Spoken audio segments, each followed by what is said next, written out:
Hello and welcome to this video in which you learn how to fix your no, not fixing your pinball machine.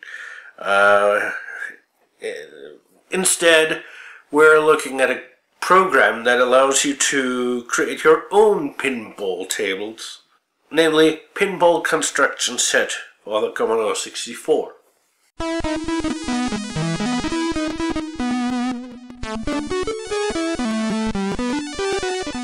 RetroKork. Pinball Construction Set is the very first entry in the builder or construction kit construction set subgenre, as it allows you to construct your very own pinball table from pre-made elements like flippers, bumpers and spinners. Admittedly, this game comes with a manual, but it's pretty intuitive. All you need to have to get a very basic table to come to life is a joystick and an idea what you want your table to be set up like. Now, one can say that this simplicity is also a shortcut, since you're unable to do very fancy things. However, you can't. Just because you can't do fancy things doesn't mean that you can't work around those limitations. It instead allows you to focus on the basics of a pinball table, of a pinball machine, so you don't really need to be overly fancy like, say, more modern machines that allow you to play minigames in the dot matrix display, score display. Instead, you get a representation of an electromechanic pinball table. Unfortunately, you won't get any music, but hey, the old pinball tables didn't have music either. They only had bells that they could ring.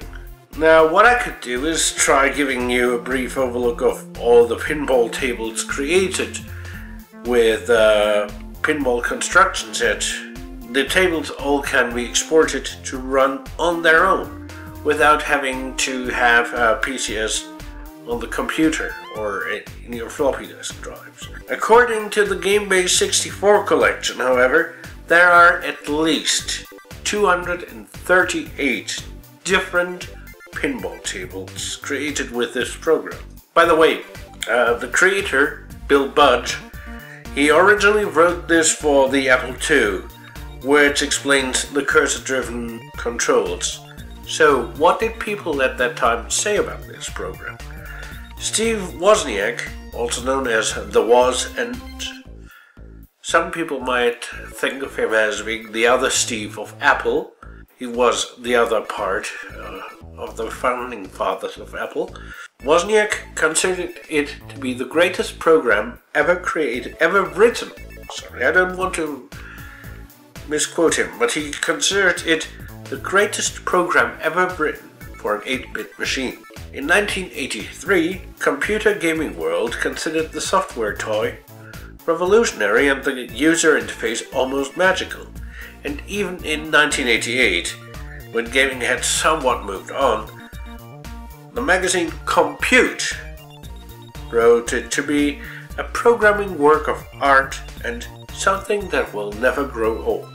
Me? Oh, I agree.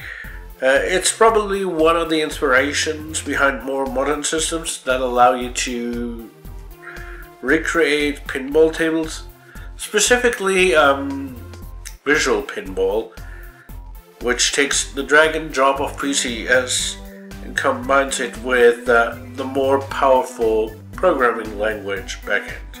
Oh, and in 2013, Bill Budge himself, he released the source code for the Atari 800 version to the public.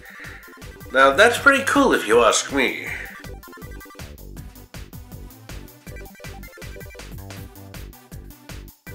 Okay, in 2 weeks we will be looking at a game in German. Or at least a game from Germany.